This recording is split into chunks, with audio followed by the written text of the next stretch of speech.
Okay, cool. We got a little bit of a weird audio issue. I'm not sure. I tried to fix it here. I almost positive it's on my end. Am I stuttering or? It's just the lady that was in the room earlier, she about went through the ceiling because I turned it on, and the audio I'm not sure was set too high. So I'm gonna do some adjustments while you're presenting. Okay.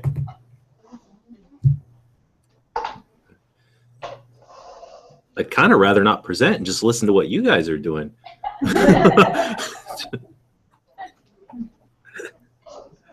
But I guess, you know, coming into this, a big old makerspace, how many people have played Minecraft? Are you familiar with it?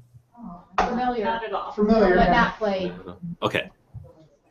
Because I've got the presentation sort of set up where I've got a quick, you know, sort of traditional presentation, like a little PowerPoint sort of thing, where we can walk through some of the basics. The big challenge right now with Minecraft is it's in this weird moment where it's making a dramatic shift because of its purchase by Microsoft and things. So I'm going to kind of go over that a little bit. And then I just thought we'd jump onto a server and poke around a little bit so you could kind of see what's going on in Minecraft. And I'll give you a little tour of a server setup for teachers and by teachers and some of the builds that they've made. Sound good? Good. Yeah. Perfect. Yeah. What does everybody teach? Tech assistant. I teach middle school STEM to 7th and 8th graders. You're the target teacher then. I'm a high school administrator, but I also oversee middle school STEM camps. Okay, cool. I'm Oh, there's more people off camera. Yeah, I didn't see her over there. in here, Jeff. and then middle school technology coach. Okay. I'm a middle school science teacher and now STEM teacher. All right. Sorry. Okay. Microsoft is somewhere rubbing its hands together looking for you. Exactly. You're sort of the Minecraft demographic in terms of teachers and really who they're sort of pushing for. Here's the trickier question. How many of your schools are Chromebook schools? We are. We are. Okay. There's the problem. And we'll kind of talk about that in a little bit because balancing where the schools are going and how to get Minecraft into the school, that's kind of a tricky issue. But let me bring up my presentation. See how it looks. To give you an idea of where I first met Jeff and while you're getting your presentation, we started talking about being able to offer some online courses on Minecraft, and I ran into Jeff's name through somebody doing something. I can't remember completely, Jeff, what it was, and reached out to Jeff and said, would you be interested in teaching? This literally is, I think, the second time I've met Jeff in 2 years, probably. I've never met him virtually. Yeah. Face to face, I've always met him virtually. So, but has done an online course for us for a couple semesters here and there. So we appreciate Jeff's background. No problem. Hey, can everybody see the presentation? Yes. Yes. Okay. So it's got my whole screen blocked, so I can't see anybody now. But you know, I can still hear everybody. And I just thought we'd do kind of a crash course in Minecraft, get everybody sort of familiar a little bit with what's happening now, because like I mentioned, there's a lot of big changes. And just to give you a sense of the scale of Minecraft at this point, they just announced that they sold 100 million copies. And it's just been a juggernaut. And if you're not familiar with its background, it started as sort of a rough sketch kind of game built by one guy named Marcus Notch Peterson. I always forget how to pronounce his name. He's Swedish. And so he developed up this little game and put it out on the internet, and it started to take off and people started to contribute. He formed a game company called Mojang, and they developed the first kind of iteration of Minecraft, and it just started selling, 50,000 copies a day, and it really kind of took off. And a lot of people have kind of associated Minecraft with the earlier kind of personal computer movement of the early 1980s, where people were just getting parts and putting things together and solving things and building things and having just sort of this creative working space. And that's what Minecraft has really become kind of famous for. As you can see, it's popular everywhere. And what's most surprising about this chart that we're looking at is the green represents the PC version or the computer-based version. The brown represents the Pocket Edition, and then the yellow represents consoles like Xbox or PlayStation 4. And so it started out as a PC game and has developed out, but this Pocket Edition is far and away the most popular version because it's on mobile devices and kids can play on tablets and things like that. That presents problems for us as teachers and also opportunities. But before we kind of get into that, though, we'll just kind of take a quick look. Minecraft is digital Legos. That's the best way to describe it. You simply take items and you put them together. And often when you get into Minecraft, the very first thing you do is survive your first night. That's always a big accomplishment. And so you start by finding a tree, and you can punch a tree. And when you pull the wood out of the tree, you'll get these wooden blocks. And then you can use those to make planks. And then you can use those to make sticks. And eventually you can craft tools. And so it's a really simple process where you gather items and you make items. But what's kind of fascinating about it is this is sort of an older version, but this is all the things you can make inside of Minecraft. You can make armor, you can make weapons, you can make railroads, so entire subway stations or train stations you can make. You can actually build giant castles. It's just a matter of how well you craft everything. And so there's this logic to it of gathering simple items and making increasingly more complex items. And what's kind of fascinating for us as teachers is kids will have these memorized. They'll just be able to talk incessantly about what you need to craft certain things. And so that's really kind of the fascinating part for it in terms of education, is the willingness for the kids to go into a game like Minecraft and solve really complex problems that they might not be willing to do in a more kind of traditional classroom setting. And so really, you go into the game and you make stuff. So for instance, you can make like a simple house. You can dig up dirt and you can make blocks, and you place these blocks and you can make, a little house, have torches there. Or you can get really complex, building, giant environments. One of my favorites is a group of players have decided that they're going to take the world of the Game of Thrones books and TV show, and they've made it to scale. So this massive, massive world, and it's increasingly complex, and they'll use software outside of the game to help build these spaces. And so kids aren't just playing the game necessarily, as they're learning a lot of computer-based literacy skills. So they're learning how to look for information online so they can build these spaces. This particular dome that we're looking at, this glass dome, there's a website that shows you how to build circles or spheres with squares. And so, you go online, figure it out, and start to kind of map those things out. Some kids get grid paper and they just, map it out on grid paper and start to build that out that way. And so they're engaging in math, they're having to do computer-based research, and also thinking about how to take an idea and represent it into a 3D space. So there's a lot going on with a game like this too. Now with Minecraft, we're looking at the computer version first, and we'll talk a little bit more about the different versions later. But what's nice is when you download Minecraft, you can download it for free. And then what you do is you go online and you actually just pay for an account.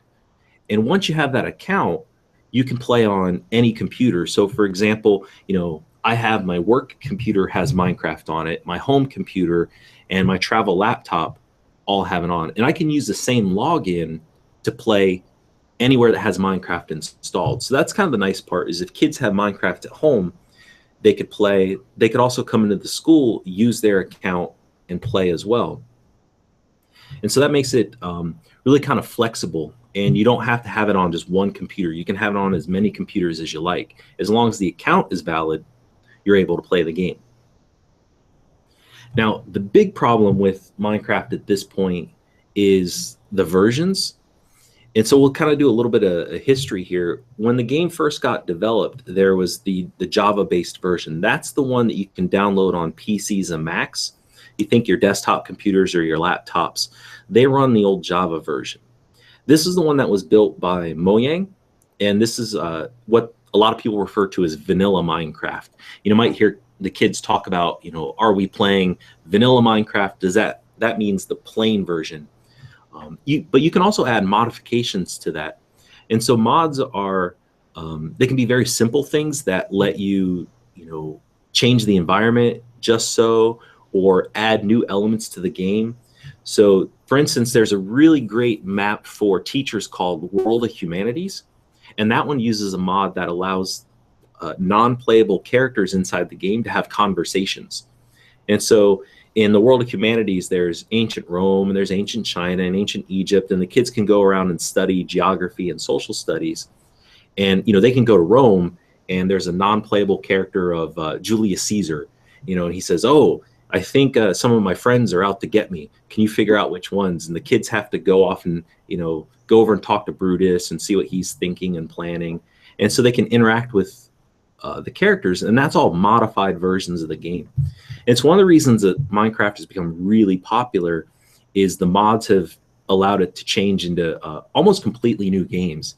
It's really difficult to call Minecraft a single game at this point, but more like a series of versions.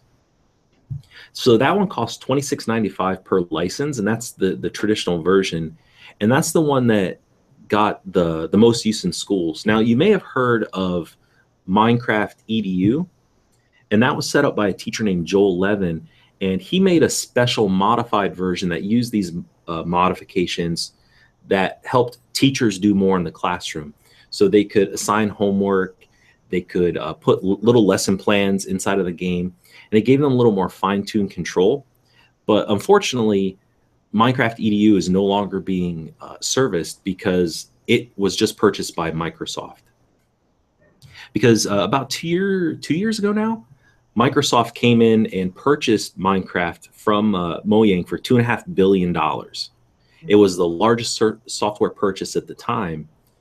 And it kind of creates a nice dividing point when we think of old Minecraft and new Minecraft, because the old one used Java, but the new, what they call Windows 10 Minecraft, it runs on C++.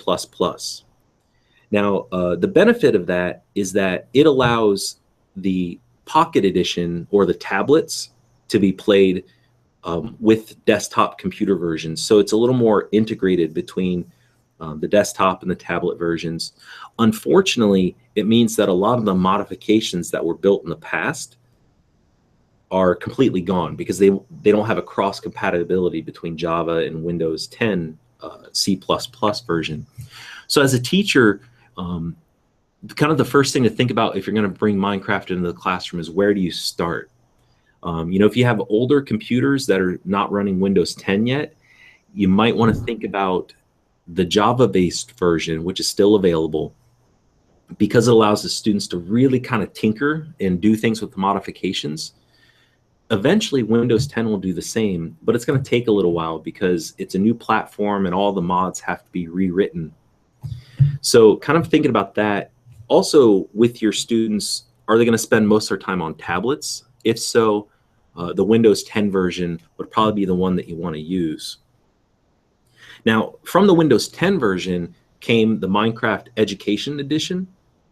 So Microsoft recently put out, actually, I think it's just this week or last week, they put out the beta version of Minecraft Education Edition. This is different than Minecraft EDU.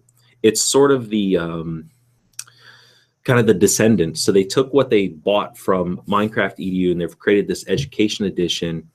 And again, this one is based on the Windows 10 C++ version that's not going to be compatible with the old Java version. So a lot of those mods won't be available, but it's going to give teachers some more flexibility in terms of what they can do. So you can really integrate screenshots so students can take pictures of what they're doing inside of Minecraft and play around with that. Teachers can assign homework. They can set certain parameters. So, fighting isn't allowed in the game, or, explosions aren't allowed in the game. They can get rid of the monsters and the mobs. And this one is going to be available through an Office 365 education account. So if your school has an Office 365 license, students will be able to get the Minecraft EDU edition for $5 per account per year. And you'll have to have, your .edu, I think they do .edu and .gov email addresses to register for the Minecraft Education Edition. Questions so far?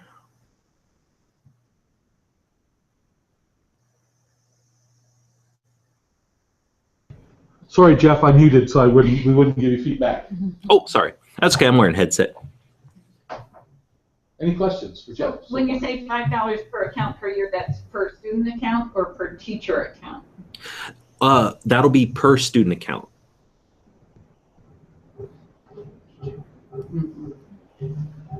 Yeah, so if you're running a lab with Windows 10 machines, the Minecraft Education Edition really is a nice bargain, all things considered. If you already have the Office 365 education set up in your school. If not, it's a little harder. And the $26.95 per license for the students in the old version, much steeper, obviously, and so it makes it a little trickier.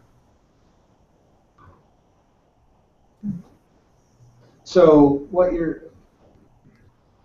I think all of us in here are running Google, using Chromebooks. Yeah. And I think I'm one-to-one. I'm not sure what everyone else is, but it sounds like it's a bit of a kind of a conflict. And this is where we as teachers are getting stuck in the middle, because Microsoft's purchase of Minecraft is their attempt to counter the Google Chromebook invasion. So it doesn't run on the Chromebook computers. And as schools are marching towards Chromebooks, Microsoft's hoping to stem that tide by dangling Minecraft in front of you and saying, well, it doesn't work with Chromebooks, but it works with, our Windows tablets, our Windows machines. And so it becomes an issue of, if the kids are using Chromebooks, they're not going to be able to play Minecraft. But if you have a computer lab, maybe setting up a PC environment in the lab would be an option. Okay. And what about iPads? That one, the iPads work because that is using the Pocket Edition. The Pocket Edition. Yeah. Okay. And to be honest, the Pocket Edition really caught me by surprise, because I didn't think it was as popular as it was, but they had a kind of a free version that came out initially, and it became really sought after. It is the most popular version, and so if you have iPads in your classroom, you can do the Minecraft Education Edition. And what's nice is before, the Pocket Edition couldn't do servers. You had to play like a single player, and then you could do a little local area network. But now that Microsoft has moved the entire game over to C++, you can have kids on a Windows 10 computer playing on the same server as kids on an iPad. So it is going to allow a lot more flexibility in the future, but right now it's just a weird moment.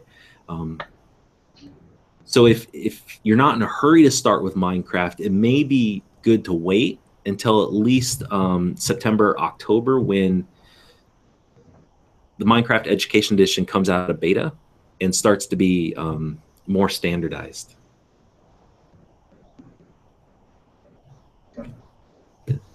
Other questions or comments? Anybody have anything to add? Any of you folks doing anything with Minecraft in your districts? No. Okay. One way to think about Minecraft, it kind of is the new shoebox diorama. Back in the day, you took your shoebox and you made your little, cardboard and paper environment. Now kids just want to build inside of Minecraft. So a lot of times, kids are really working to bring Minecraft into the classroom because that's their preferred building space. And so, like I said, you can do really simple stuff with Minecraft where you go in and you just make things. So for example, there's two versions inside of the game. You can play survival mode or creative mode. And in survival mode, you start with 0 resources. You have to, dig up everything and craft all your items and basically just survive day to day. there are monsters that come out at night and they'll attack you. So you have to build a little shelter, hide in it at night, come out during the day and resume your activities. The other version of Minecraft, and this is all in the same game, you get to choose every time you start your game. You can choose if you want to play creative or survival. In creative, you get absolutely everything and an infinite amount of those materials. So you can build some really complex things. And so, for example, one of my favorites is there's a group who built Minas Tirith from Lord of the Rings. And so using creative mode, they went into the game and they built this whole space. You know, people are really kind of building these epic builds and kind of letting their creativity run wild. You'll see Harry Potter. There's entire Harry Potter worlds. Another really popular thing, it's starting to die down, but the Hunger Games have been popular for quite a while, where the kids will build these Hunger Game maps and they have to go through these challenges. Another one that I thought was really interesting is there's a separate video game called Assassin's Creed, and it takes place in the Caribbean during the age of piracy. And some players of that game saw Havana. So, you know, there's like 17th century Havana, and they said, we want to build that inside of Minecraft. So they actually went into a video game, mapped it out, and then recreated it in Minecraft, which I think is kind of fascinating. And so they're doing a lot of little research. They're finding out this information, digging things up. Other examples are Wuthering Heights, which I couldn't believe when I first saw it, but someone built a map that had all the places from the novel Wuthering Heights. That's the extent to which people are building things. Almost a good way to think about it is if it exists, there's probably a Minecraft representation. The entire country of Denmark put its country online in Minecraft. So they built all the towns and villages inside of Denmark to scale and had a server online where you could go visit Denmark virtually inside of Minecraft. And the very first thing that happened was a bunch of Americans went in, took it over, set up a bunch of American flags and blew up most of Denmark. And Denmark's official reaction from the government was, yeah, we figured that might happen. But just some of these things that are going on inside of the game. Another great example is there's an item called redstone in the game. And redstone is either on or off. And so you can use it to light torches. You can use it to make doors that open and close automatically. Well, when redstone first got added into the game, there were some players who kind of figured out, well, if it's on or it's off, that means it's either a 1 or a 0. Based on that, I could build a working computer chip. And so you've had people build entire graphing calculators inside of Minecraft. So this is just a working calculator. You punch in your numbers and it gives you your answer. And so this kind of complex thinking is possible in these spaces where kids can go in and just through trial and error figure these things out. Now, obviously, this is really sophisticated, but it shows the possibilities where people are building computer chips inside of a virtual environment. And that's really kind of the power of Minecraft, is this space to just make anything that you see fit, whether that's a real item or not. One of my favorite examples is the city of Oakland. They wanted, as part of their science museum, they put out this challenge and they said, we want the internet to build Oakland, California inside of Minecraft. The only rule is you cannot have visited Oakland in the past. And so the folks on the internet, through the website Reddit, they got online, looked at Google Earth, Google Maps. They went on and they searched for images of Oakland, and they began reconstructing the city based on what they could find online. And so that sort of planning and thinking and group work is really what kind of makes Minecraft popular. Another thing to think about with things like Minecraft is, has anyone ever heard of Twitch? So Twitch is, it's a website where you can stream your video game play. So if I'm playing a video game, you can watch it much like you'd watch TV. And so people get on Twitch and either play games and other people watch them, or they'll watch other people play games. So, you know, video gaming has become a spectator sport, so much to the extent that the I believe it's the Pac-10 collegiate conference out out in the western part of the United States just announced that they're going to be the first collegiate conference to organize and host esports tournaments. You even have individual colleges offering athletic scholarships for people to play games like StarCraft or League of Legends. So even video games as a sport are becoming more and more popular, to the extent that, you know, Minecraft, one of the most famous Minecraft streamers, all he does is he plays Minecraft online and people watch him on YouTube. He was able to buy a $4.5 million house purely through playing Minecraft and having other people watch him. So there's all this this cultural component to Minecraft too. Advertising. Oh, advertising. How's he get his money? Advertising? Advertising and clicks, right? Oh.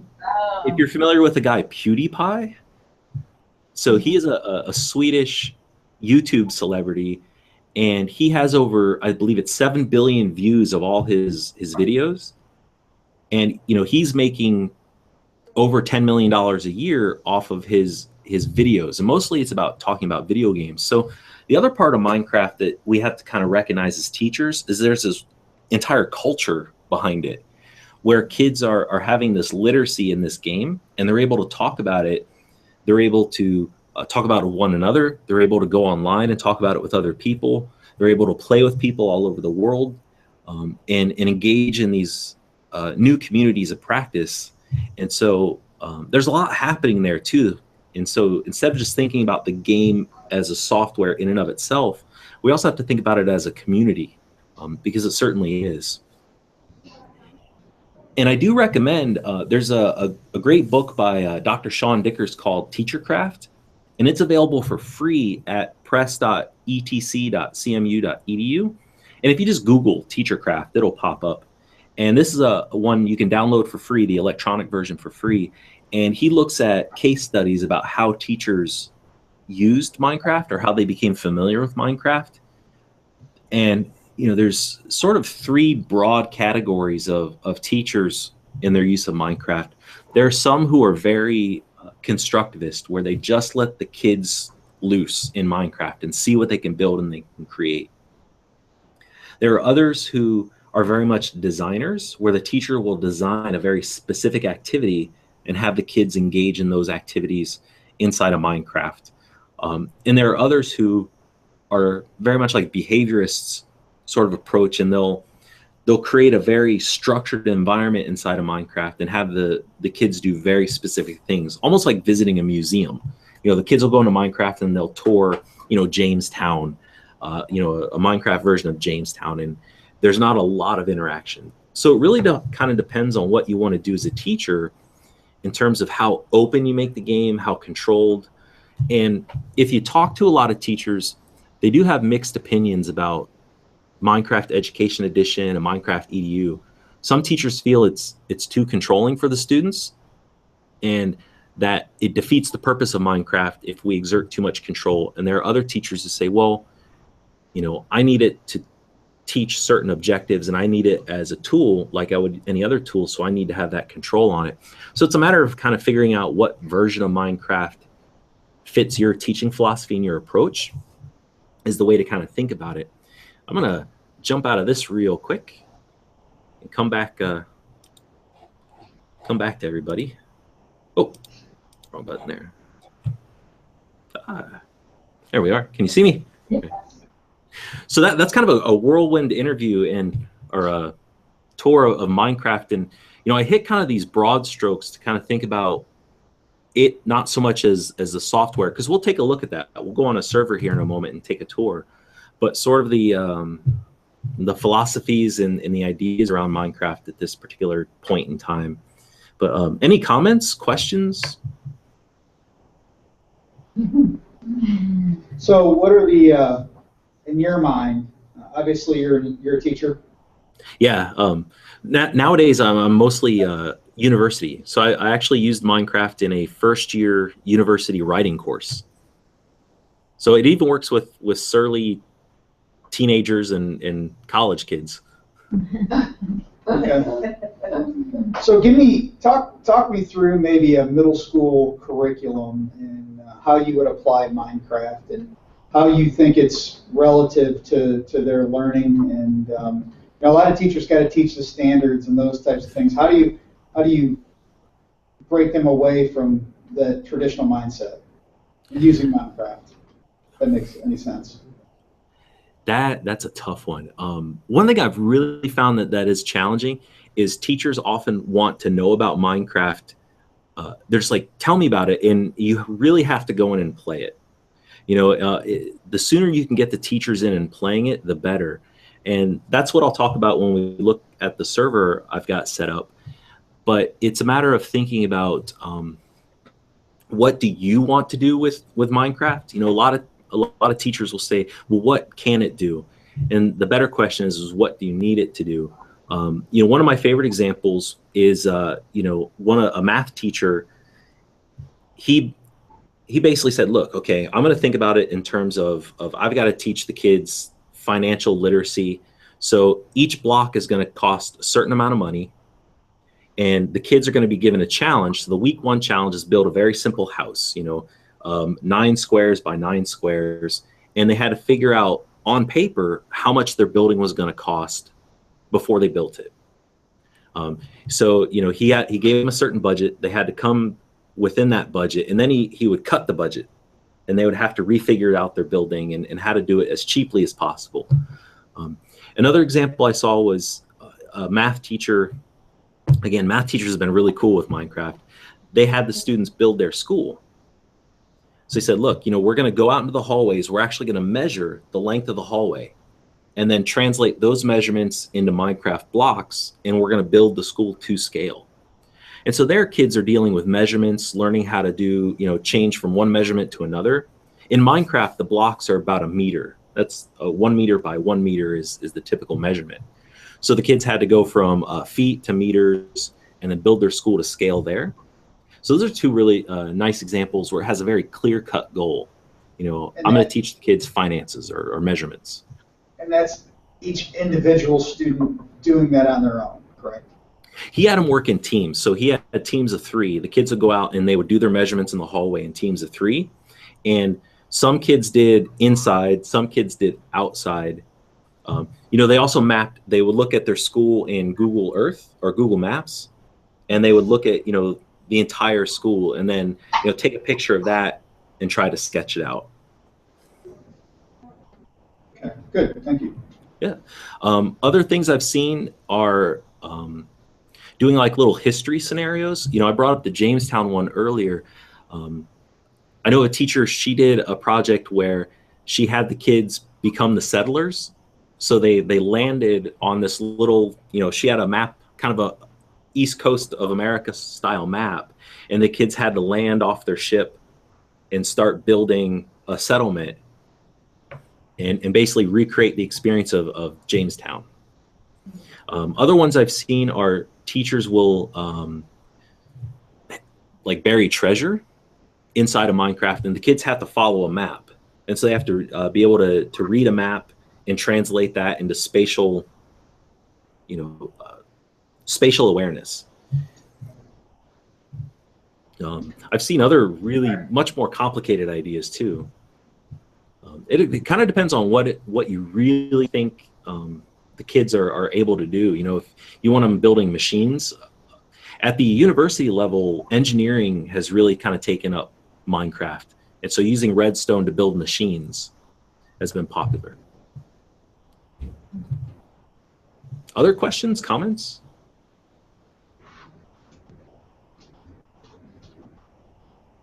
I think we're good. Right. Well, I'll jump onto my server real quick and I'll show you some of the things that you can do and kind of give you a tour of Minecraft a little bit. And so I'll open it up and see. Can everybody see that? Yes. Okay. So when you jump into Minecraft, the very first thing that happens is you get a choice between single player and multiplayer. And if you go into single player, these are maps just kept on my computer. So these are maps that I have saved on my local computer.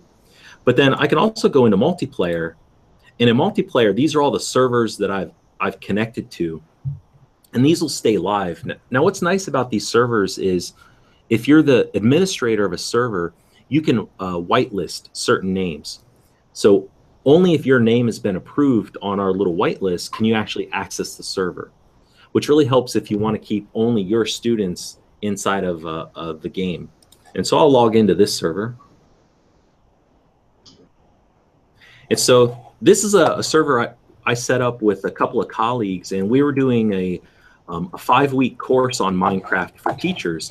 And these were teachers with zero experience in Minecraft. And originally they had just sort of come in and they weren't quite sure what to do. See, it's a little laggy here because we're streaming video and doing this. But if I go into the game, you know, really simple stuff, but all the material that you see around here is built by the teachers. And so it was really kind of interesting when we started this server because we had teachers who knew nothing about Minecraft and were coming in just to learn what it does. And then they began playing it more and more. And they went from being sort of passive observers in the game to actual like builders and creators of material. And they ended up just hanging out together, having fun as teachers. So it's not just like a student tool, but teachers can actually go in here too and have fun. You can see those green things were creepers that are attacking me. So there's all sorts of monsters in the game. I'll show you, actually, I'll show you over here. We built a subway.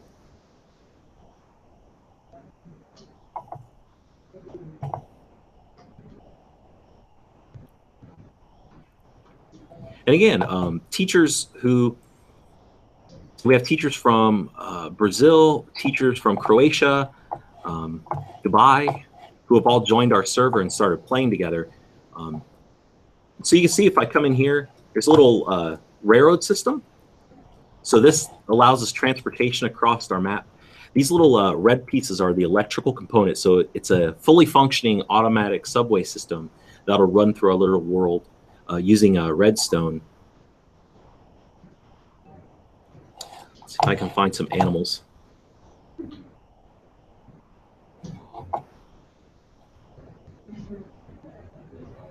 Here's a farm. It seems silly to have a farm, but you can capture animals and you know, begin to raise them and you know, have little farms. What's kind of interesting, you know, if you're teaching science or biology, one of the things that was buried in the game that people didn't find out until fairly late was that the sheep will come in different colors. So you might have a sheep that's brown or black or whatever. You can breed them together, and their offspring actually represents was it Mendeleev genetics? And so they actually, the sheep in the game have dominant and recessive color characteristics. And so you can even have students kind of breeding sheep together to find out, you know, what's going on. One of those little odd moments in Minecraft. And like I said before, you know, part of the game when you're playing in survival mode is mining. And so you go into you know, the world with your pickaxe and you just start kind of digging into the earth, and you'll find certain components. You might find gold, you'll find diamonds, you'll find iron, copper, and these all have different characteristics that allow you to build certain things. So, you know, I'm gonna jump out of my server here for a moment. Try connecting to a different server. I've got some lag going on there, which is making it hard to see. I'll jump into single player mode. It'll be a little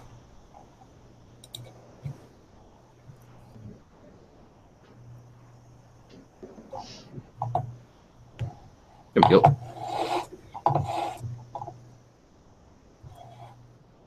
Oh, yeah. I think the streaming is kind of, the screen sharing is taking a toll.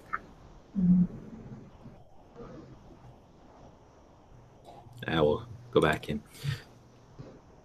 And so really, you know, if you think about what Minecraft can do, you know, a lot of teachers will use it as, I'm gonna let that sit for a moment. We'll come back out.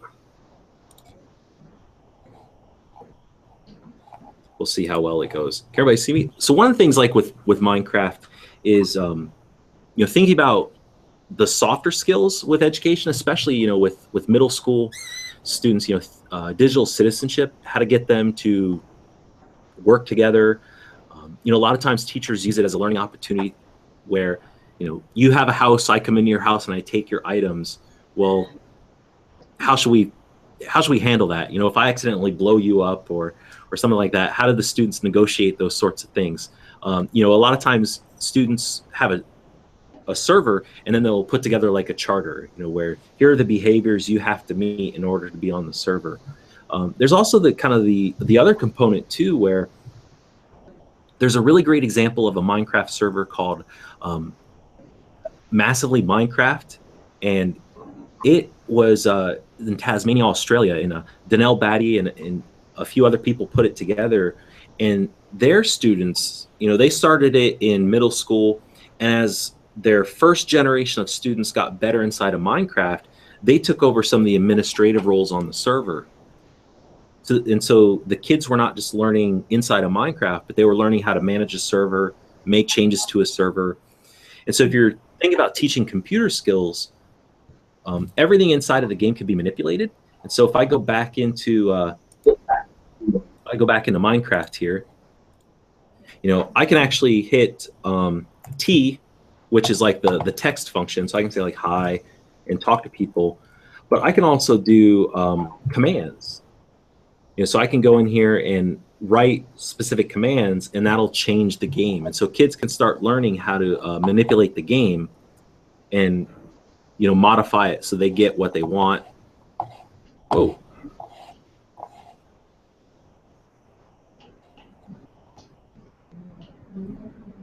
I've never had it be that buggy before, but so kids cannot just you don't want them only thinking about what they can do playing the game itself, but how do they change the game? You know, how do they add mods, take away mods? How do they change the server? And it can be something as simple as changing from daytime to nighttime, all the way up to changing actual components of the game. For those who are doing like STEM and maker sort of things, has anyone played around with the Raspberry Pis? They're little $35 microcomputers. And so they're about the size of a credit card, and you can do all sorts of things with them. And there's a free version of Minecraft that comes with those, and it's a modified version of the Pocket Edition. And you can have it set up where if you're playing on the Raspberry Pi, you have Minecraft here, and then you have a command console here. And so if we're playing, I can actually change the code of the game in real time and change what's happening. So maybe I want to take the ground beneath you and turn it into lava, and ha ha ha, oh, it's funny. It's funny when you do it to a friend. And so there's those sorts of options too. And what's nice about that Pocket Edition is it is free. Also, you know, thinking about ways you can leverage the enthusiasm for Minecraft. For instance, websites like Hour of Code. So they have, you know, little training workshops where if you spend an hour learning to code, they have a Minecraft version. They also have a cool Star Wars version where, you know, you're playing within the Minecraft world or the Star Wars world, and you can just learn basic command structures for coding. You know, other things to think about, like I was saying, you know, with YouTube and Twitch streaming, you know, there's machinima. And so like what machinima is you use a video game as your background sort of template for making movies. And so the kids will set up these set pieces inside of a game, act it out and record it and post it online as like a little movie. And so you'll see a lot of those sort of machinima things based around Minecraft. And so kids, again, they're not just playing the game, but through the game, they're learning how to, you know, write a script, you know, set the locations, do the filming inside of the video game, and then edit those videos outside of the game environment. So how can we get them to kind of learn other skills through Minecraft is another great opportunity. If it's not something that you can do directly in the classroom, you could perhaps have them do things at home and bring them in as part of show and tell things. They can make movies, they can make presentations, you know, using Minecraft. So that's one other option. Questions so far? No?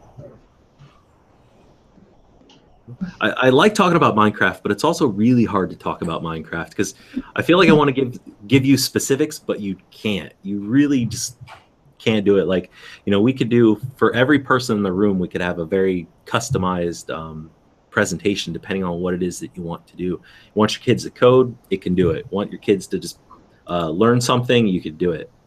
And so there's a lot of avenues to explore inside of the game. So I'm gonna go back out. So you said that you spent some time training teachers on this. Yeah. And how do you do that, or when do you do that? So we did a course. We've done a course a few times, Jeff and I, where we did a 4-week course where teachers could learn about Minecraft. So they could come in, and I worked with teachers there, and then also I have a bigger kind of community of teachers on Google+. And so it's when were those? Those were 4-week classes. There was one back in February, and then another one the year before. But training teachers, the difficult part is getting the teachers to just sort of let go. One of the things I enjoy about working with games is you present a kid with a new game and they just start hitting buttons, and they're just like, oh, okay, yeah, all right, I get it. You have an adult sit down with a game and it's, what is this button? Should I press that button? What happens when I press that button? Do I press the button now? Really just sort of, we're just taught where we don't want to kind of mess up. And one of the nice things about Minecraft is you can't mess up. And so if you're going to work with teachers to use Minecraft and work directly with teachers, getting them inside the game as quickly as possible seems to make all the difference in the world. And so I'll show you one of the Google community that we have. I'll jump over on it and share it here. So let me go in.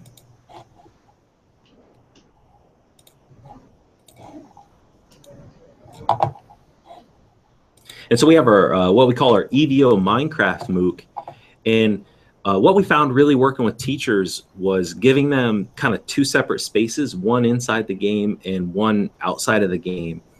And so we have this place where they can post information, and you see a lot of listing of resources that teachers might find useful, but then also a lot of just simple questions. Like, for instance, one of our teachers, Robert, he's really looking to learn how to code and develop things inside of Minecraft and program. Other teachers are really kind of high-level experts inside of Minecraft, and so they'll post resources to help people out. So we've done a lot here inside of this space, and then we pair that up with actually things inside of the game. And so I think that's really kind of important when working with teachers, is to give them a space to be professional as well, because they do have a lot of knowledge. Even if they're kind of unfamiliar with Minecraft, they do have something to offer in terms of good pedagogy, good teaching. And so finding a way to combine those, because one of the issues that we're really kind of seeing with video games is they're becoming the 5th major literacy. So we have, books, music, film, television, these things that we know. Now kids are coming into the classroom literate in video games, but a lot of times teachers aren't as literate. And that's been the big challenge with working with teachers inside of Minecraft, is developing that literacy first, and then developing the ideas that they want to explore inside of Minecraft. Whereas the kids, that's kind of a great opportunity too, is if you just let the kids sort of dictate what happens inside of Minecraft, there's a lot of potential there, but you've got to know where to draw the boxes, and say, well, yeah, the students can do this, but they can't do that.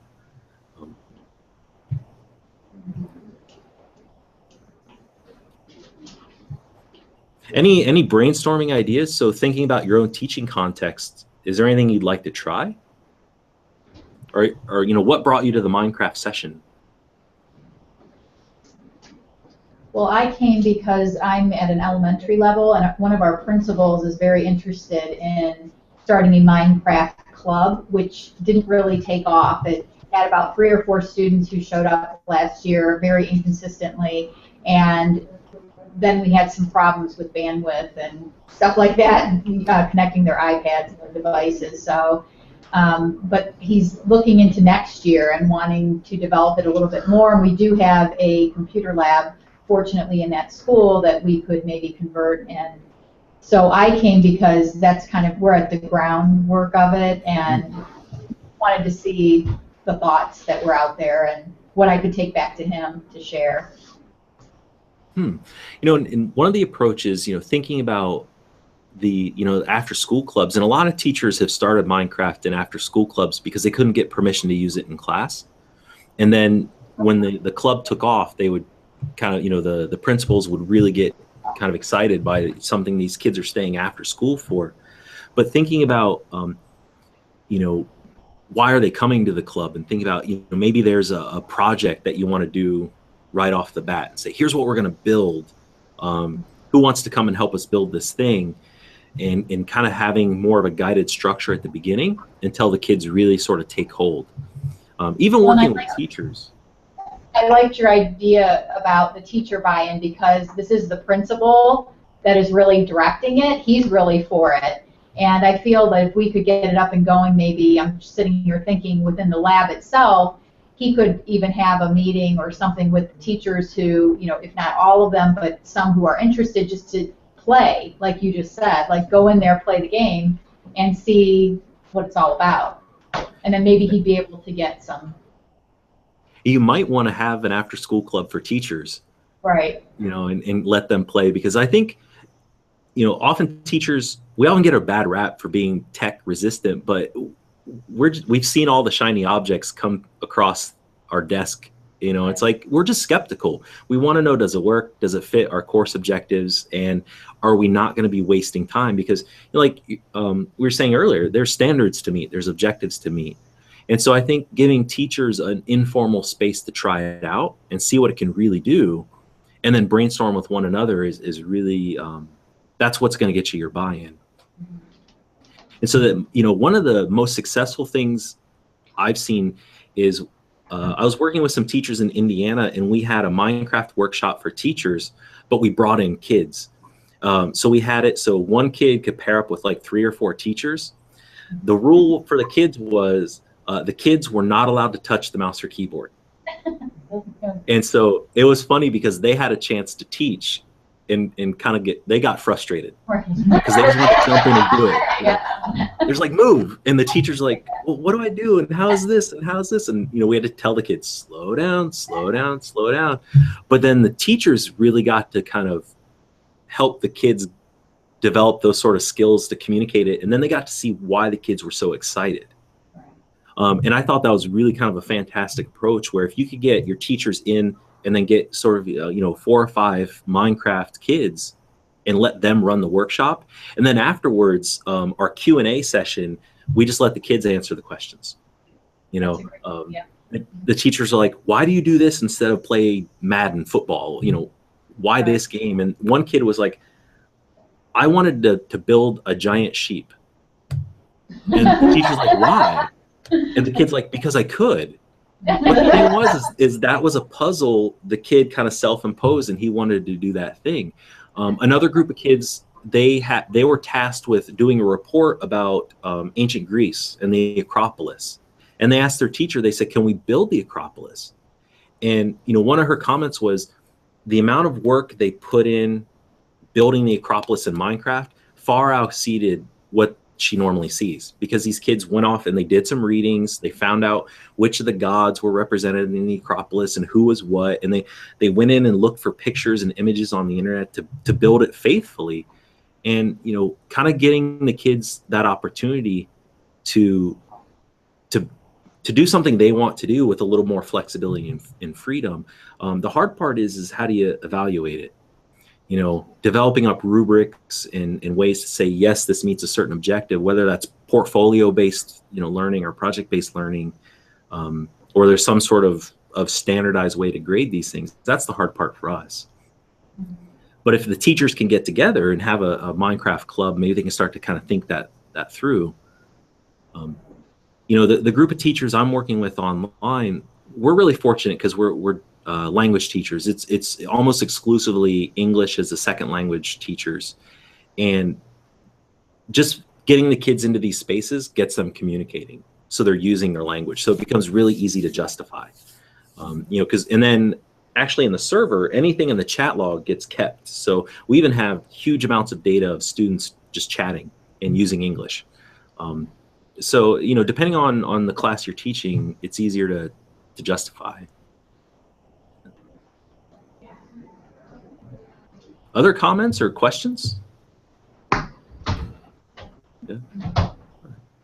Well, you know, hopefully this gave you a bit of a framework moving forward. It's really hard to do Minecraft in an hour, but you know, just kind of think about, I guess the big takeaways are, what are the realities of your school? You know, if you're mostly tablets, start thinking about the Pocket Edition or the Minecraft Education Edition. If you're fortunate enough to have a computer lab and you can really do a lot with the space, it might be better to go with the old PC version where the kids can work with mods and make changes to things. And, you know, if you're not in too big of a hurry to start using Minecraft, it might be good to wait until at least summer's over, until this Minecraft Microsoft purchase really settles down, because it has kind of put the game in a tremendous flux right now, where a lot of the information that you find online is going to be slightly outdated or is constantly changing. So, but if you have any specific Minecraft question, you always email me, and I'll try to help out as best I can. The more teachers use it, the easier it is to kind of justify. One of the things that is the downside of the Minecraft EDU purchase was it had a tremendous amount of lesson plans, resources, maps that were ready to go. And, you know, with Microsoft's purchase of Minecraft EDU, that has gone down. And so Minecraft Education Edition is relaunching that. So again, in about 6 months, you might see a lot of lesson plans and resources available. But right now, we're between owners, and that's created a bit of a lull in things. Thank you very much. Hey, thank you, Jeff. No problem. Thanks for coming. You got a round 2 coming up at 10 after 3. Good to go.